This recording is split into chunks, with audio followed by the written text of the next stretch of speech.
guys! Once again, welcome na naman po sa ating YouTube channel, and I'm sure mayroon naman po tayong panibagong content, which is nakukuhanan nyo ng idea at kaalaman.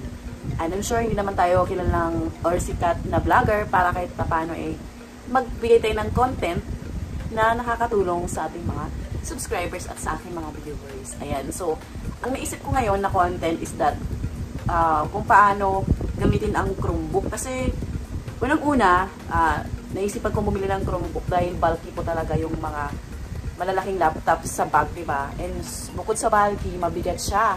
And so, naisip ko na bumili ng Chromebook kahit paano, magaan siya.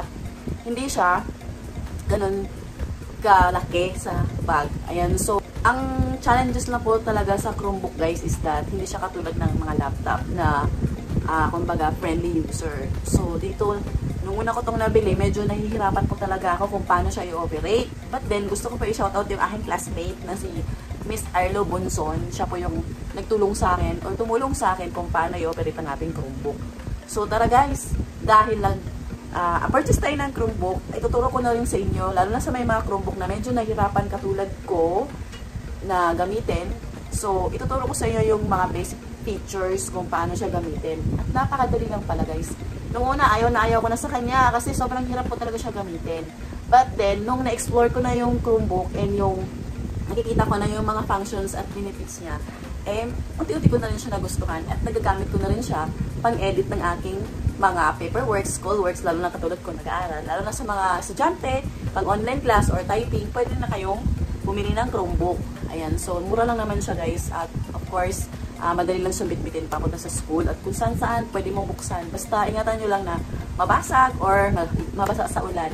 So as you can see guys, ito po ang aking HP Chromebook. So meron po siyang dimension na 1.88 cm. So ganun lang po siya kaikli or ganun lang po talaga yung pinakasukat niya. And then kanya namang bigat is 1.32 kg. So ibig sabihin guys, 1 kilo at kalahati lang yung bigat niya. So hindi not bad kasi yung laptop talaga ay sobrang bigat. Minsan nanabot pa nga yung iba ng 4 na kilo, diba? Or depende po sa size ng laptop or sa bigat or kung heavy duty naman mas mabigat. So ito po yung aking Chromebook, magaan lang siya, yan, 1 kilo lang mahigit. At yung dimension na is 1.88 cm. So, tara guys, buksan na natin tong ating Chromebook laptop ha, para ma-explore naman natin kung ano yung mga laman at features dito. At para may matutunan naman po yung aking mga subscribers at ang aking mga viewers. Buksan na natin siya guys. Ayan. So, nakita nyo naman. So, nakabukas na siya.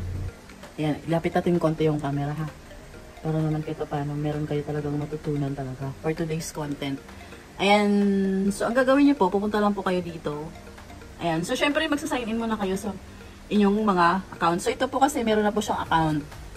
Ginagamit ko po dito yung account sa school ko. Kasi pang school ko lang po talaga ito na ginagamit. Wala na pong iba. Kaya po binili ito dahil gusto ko lang gamitin siya sa school. Wala na pong halo-halong mga kung ano. Pero pwede naman po kayo mag-login dito sa Facebook nyo and then sa YouTube. So, first, tuturo ko sa inyo kung paano yung basic lang. Tingnan nyo mabuti yung arrow. Ayan. So, nandyan na tayo, diba? So, ang gagawin natin, punta tayo dito sa bilog na dito, sa launcher. Ayan. Tapos, click mo lang yan. Makikita mo na lahat ng application niya. Okay? And then, kung gusto nyo magpunta sa inyong mga emails, so of course, pinutin mo lang tong email.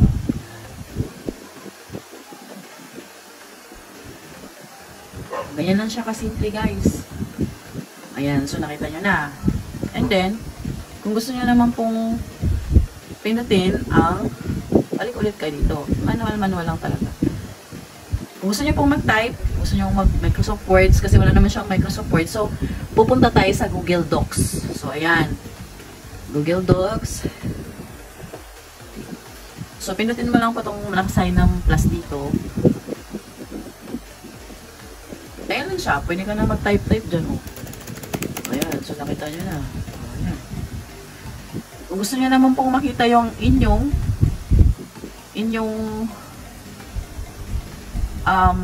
let me say Google Class account. So, nakagayan siya. So, punta lang kayo dito sa tatlong ito. Ayan. Yung parang, dito. Ayan. Tapos, pilitin nyo lang siya ng gano'n.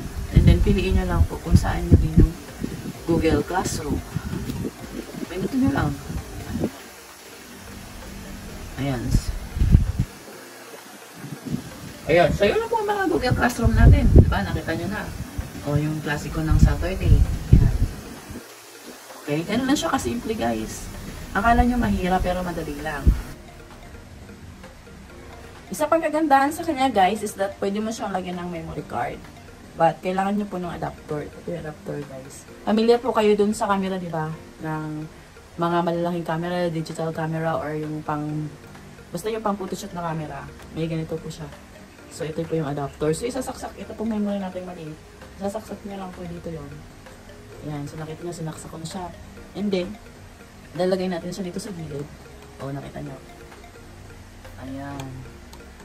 Ayan. So, hindi na po siya mabagal. Or hindi na, ang kagandahan dito guys, that pwede mong i-install lahat ng mga videos and mga pictures na matataas ang memory. So, ito po yung, dahil mababa po ang memory nito, 16 GB lang siya. So, mababa lang po talaga. So, talagang nilagyan siya ng memory para kahit papano solusyon niya para bumilis yung kanyang internal memory. So, ang nilagay kong memory card is that 128 GB. So, kanya imagine, mas mabilis na siya. Kasi minsan mabagal siya dahil nga mabagal yung kanyang memory or processor niya. Kasi nga mababa lang talaga siya kasi Chromebook siya. Ayan. So, ang Chromebook po talaga is, ang advance lang po talaga sa kanya is that hindi siya bulky. Madali siyang bitbitin kahit saan ka magpunta. Ang problema lang talaga is that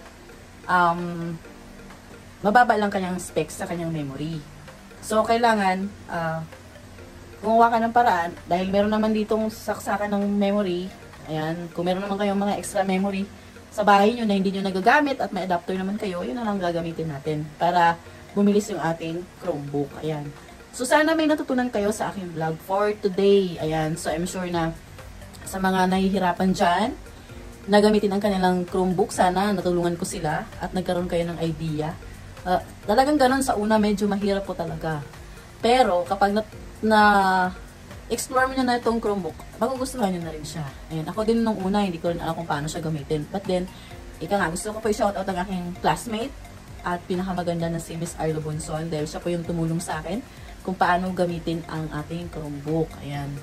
So, maraming salamat guys sa pagpunta sa aking YouTube channel. I hope and I pray na meron kayong natutunan na sa aking bagong content. Ayan, so, please don't forget to subscribe and hit the notification bell para kayo updated sa aking panibagong videos na i-upload. Thank you guys!